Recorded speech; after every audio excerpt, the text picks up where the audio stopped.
There will be a kind of paradigm shifting because AI will be bringing some new potentials to the profession. The role of architecture is becoming more important. So it's not only a profession to somehow designing buildings, but it becomes a profession of sharing the ideas and creating a kind of a critical platform. In every generation, people think that the world is in crisis. There is no only one way to look at architecture or the architectural qualities. Nature should be the biggest part of architecture. The inspiration can come from the nature itself, from the place itself, from the place that the building or the project will be. Sometimes some political issues can inspire you. Sometimes the power of light, which is existing in the site at the site, can give you some inspiration. We're trying to be somehow sincere, and we take all the projects as the most important project in the world. I was kind of paralyzed. I mean, I said, what kind of a building it is? Thank you so much for Pleasure. coming, for Sure. participating in Sure. this exhibition. This is called Out of Context. This exhibition presents 7 projects by Okay. architects coming from 7 different countries. It is called Out of Context because all the projects are quite misaligned. They're very different scales, different programs, very different materials, locations, regions, and I'm trying to really focus on all the individual ideas and where I'm asking architects where the ideas are coming from, what are your inspirations. Great. Yeah. And we had this morning, we had roundtable discussions, but Good. now I want to meet with the delegates that come from all over the world. Yeah.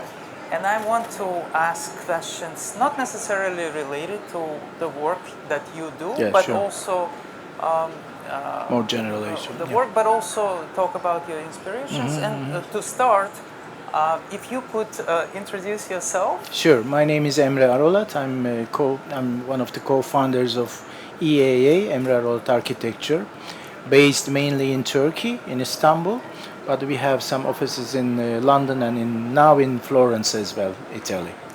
I know that you received a major award last time. If you could talk about your relation to WAF, how many times you participated, how long is the history of Yeah, I your mean, WAF? I don't remember very well, but I believe I was one of the newcomers at that time. I think it's more than 20 years now. That, as well as I remember, one of our first experience at WAF was in Barcelona, and afterwards we were in different countries as well together with the festival. I was in Singapore last year.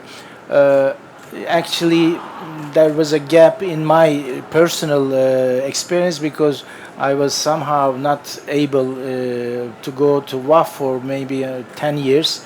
My colleagues from my office were like collaborating with the others, but after 10 years I went to Singapore to WAF for the first time.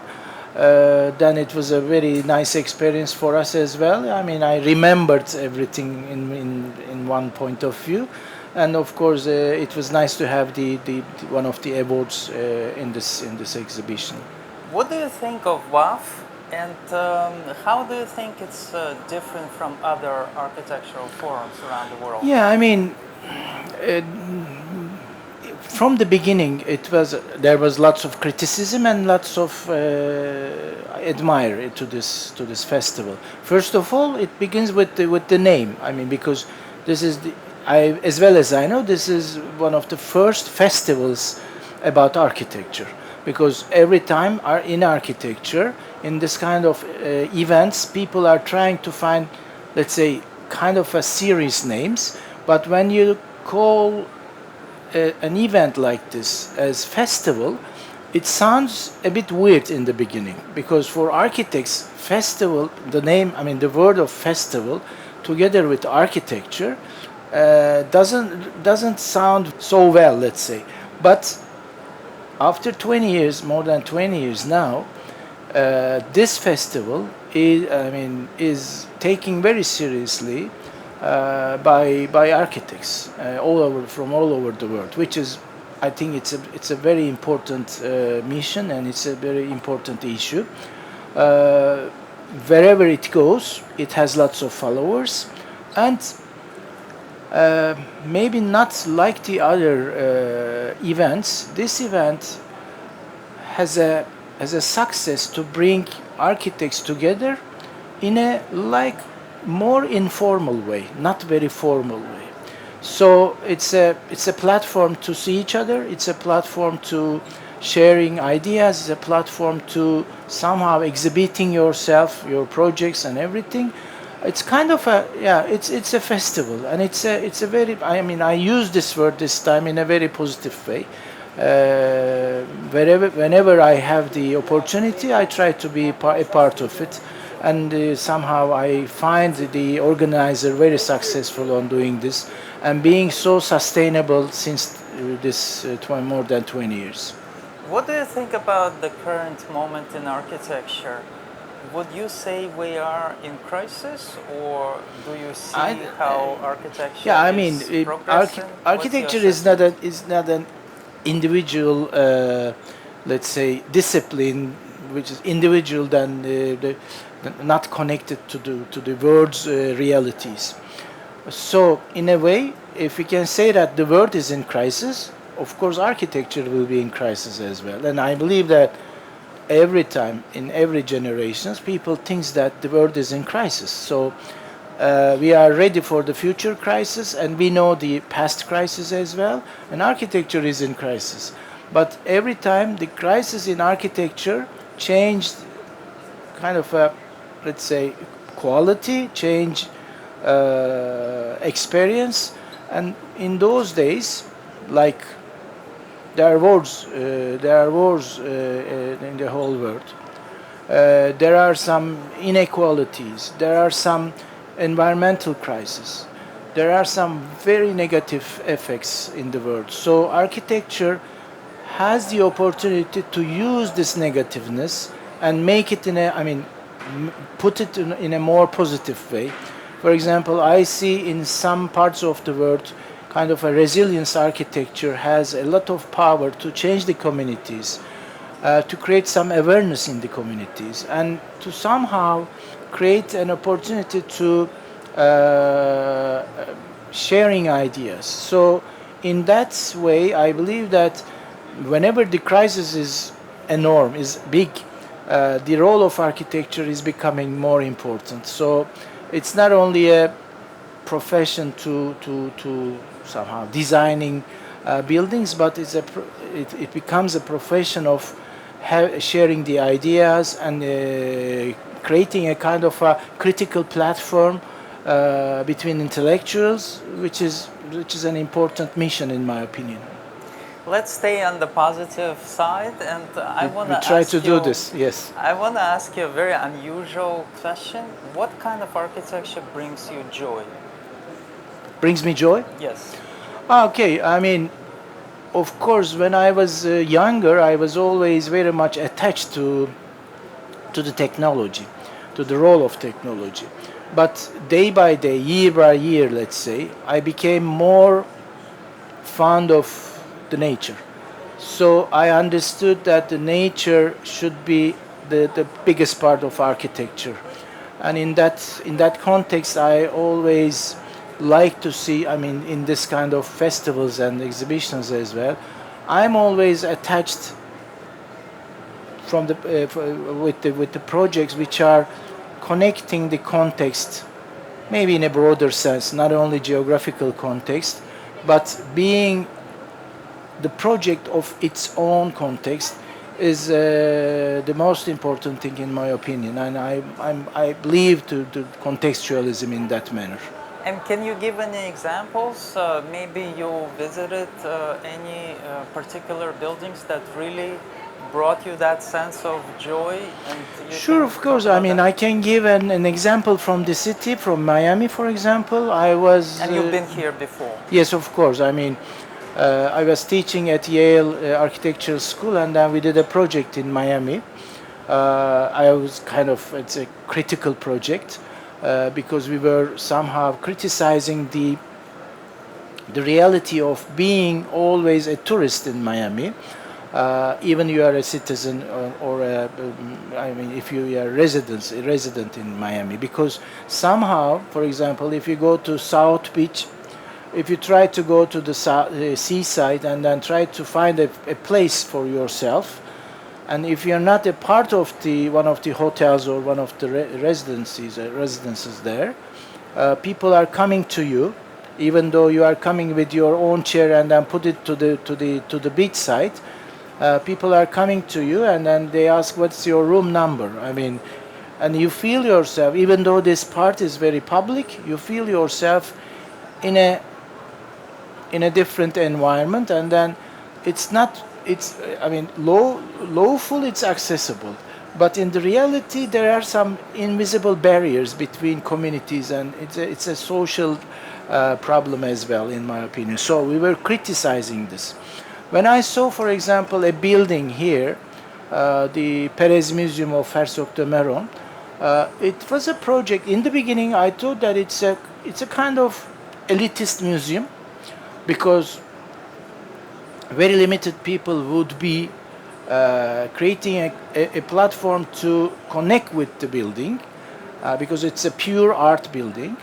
But afterwards, I saw that the building fits its topography, its own context, and create lots of different corners, spaces for people to communicate each other. So I saw how brilliant was the building when I used it, and then I saw the semi-open car park. It was a big inspiration for me as well. I saw how people were using the outer areas of the building, and how they communicate each other, and how the building became a kind of a spot in the city. So this kind of projects in the beginning can be considered as not very welcoming, but if architecture in the architectural design, if it's a target to create something like this, this building is a well example, and it's a nice example how to do that. When you visit other architects' buildings, I wonder what kind of qualities you are looking for, if you could go into that. Of course, it depends on the buildings. For example, when I I remember myself visiting Paris, La Défense, and when I saw the Nouvelle Arc de Triomphe of Sprechersen, I was kind of paralyzed. I mean, I said, what kind of a building it is? I remember it was maybe more than 30 years ago. This experience was something for me, one of the experiences that I remember so well.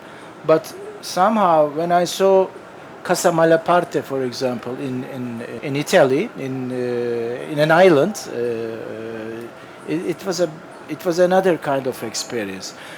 In the first one, I saw the quality of urbanity somehow, and how to do a building in the very urban environment. And in the second one, I felt the quality of being a part of the nature, and being somehow very much concerned about environment. So, I mean, both experiences were quite readable in my whole experiences, among my whole experiences. So I believe that there is not only one way to look at architecture or the architectural qualities.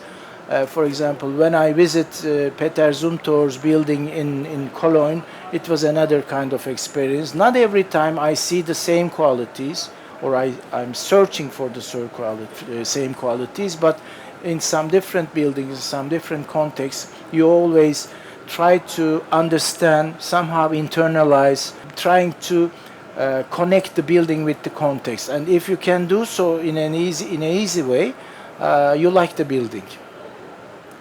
You already gave a few examples of visiting very particular buildings, but if I were to ask you about, maybe given another very memorable experience of visiting a particular architectural project, what would it be? Some of the most memorable, striking experience that you can never forget. Yeah, of course. I mean, one of the examples that come in my mind is the Mosque of Marina Tabassum in Bangladesh, in Dhaka, for example. It was kind of experience for me. And it was a very important And this moment. is a very recent project, right? This was Yeah, I built mean, when? it's in, I don't remember the exact date, but it gets the Aga Khan Award. It gets the Aga Khan Award some years ago, and it's a very memorable space, very memorable project.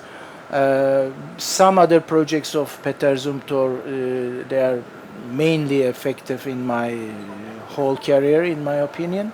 And I was not there, but I saw the last Expo 2025 building in Japan from the photographs, and I look forward to go there and see the building in this place. Where do you look for inspiration when you start working on your own projects?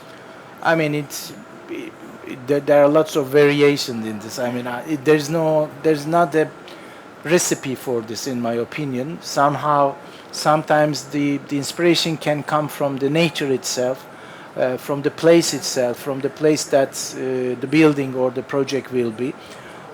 Sometimes some political issues can inspire you to do a project in a certain way, or sometimes the power of light which is existing in the site at the site can give you some inspiration, or sometimes some other natural aspects. Do you have a recipe for how to be an interesting architect?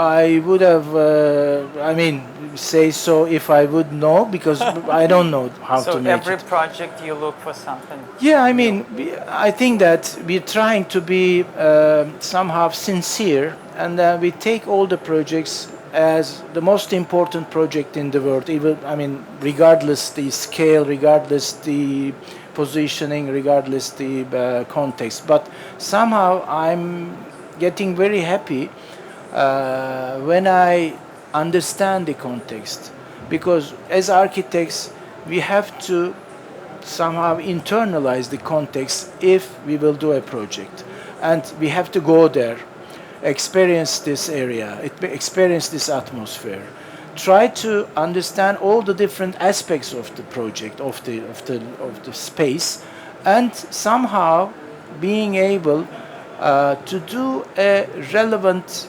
interpretation for the context. So in that manner we have to learn everything very deeply and come to the point to like the atmosphere where the building will be. I feel like that in every project. Finally, I want to ask you, what kind of advice would you give to a young architect? Career, but also Yeah, as I a mean, designer. architecture is like, like lots of different industries. Architecture is passing through a very weird or very specific atmosphere and era. Together with the existing of latest AI effects, I think that there will be a kind of paradigm shifting, because AI will be bringing some new potentials to the profession, to how to do the profession. So, in my opinion, young architects should be able to work with this digital. I mean, they should be able to be inside of every development, this the digital development, but somehow be able to be a bit looking them from outside as well. This is very important, because being a kind of an agent or a kind of a part of this digital atmosphere in my opinion, can create some danger in the architectural field or in a career of architect. So it will be always very important to care about the nature and about the environment. Together with this technical development would be something very important for all the architects. Okay, great. Great. Thank you so much. My pleasure.